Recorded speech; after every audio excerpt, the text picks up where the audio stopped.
మన పురాణములు. రావణాసురుని సంహారాన్ని ఒక్కసారి జ్ఞప్తికి తెచ్చుకుందామా? రేడియో సిటీ మన పురాణములు అంటే మన కథలు. రావణాసురుడి సంహారంతోనే రామాయణం ముగిసింది అని చెప్పి అందరికీ తెలుసు. కానీ మరణానికి సమీపంలో ఉన్నటువంటి రావణుడి చెంతకు వెళ్లి రాజనీతి గురించి తెలుసుకోవాలి అనేటువంటి లక్ష్మణుని యొక్క రాజనీతి గురించి తెలుసుకోవాలని చెప్పి లక్ష్మణుణ్ణి రాముల వారు ఆదేశించారట. అన్నగారి మాట ప్రకారం అన్న మాటకు గౌరవించి లక్ష్మణుల వారు బ్రాహ్మణుల్లో ఉత్తముడైనటువంటి రావణాసురుని దగ్గరకు వెళ్ళగానే ఆయన ఏమన్నారో తెలుసా? రథసారథి, పాలవాడు, వంటవాడు సోదరులతోనూ ఎల్లప్పుడూ స్నేహంగా మెలగాలి. వారితో శత్రుత్వం పెట్టుకుంటే ఎప్పుడైనా హాని చేసే ప్రమాదం ఉంది. ఒక్కో సందర్భంలో ప్రాణాలని తీయటానికి కూడా వెనకాడరు. మనతో ఉంటూ మనల్ని విమర్శించే వారిపై ఎక్కువ నమ్మకం పెట్టుకోవాలి, కానీ పొగిడే వారిని అస్సలు నమ్మకూడదు.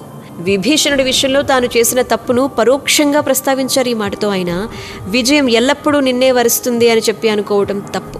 శత్రువు చిన్నవాడి అని చెప్పి తక్కువ అంచనా వెయ్యటమూ తప్పే. ఎవ్వరి బలం ఎంతుందో ఎవరికి తెలుసు?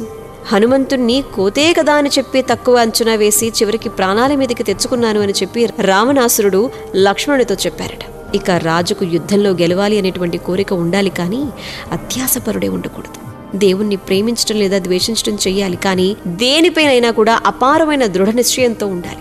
సైన్యానికి అవకాశం ఇచ్చి అలసిపోకుండా రాజు పోరాటం సాగిస్తేనే గెలుపు సొంతమవుతుంది అని చెప్పి లక్ష్మణునికి చెబుతూ రావణ బ్రహ్మ ప్రాణాలు వదిలారు.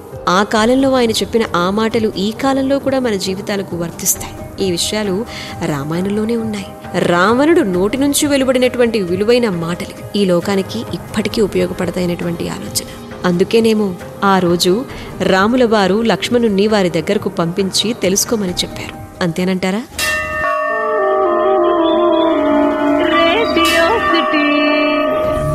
మన పురాణములు.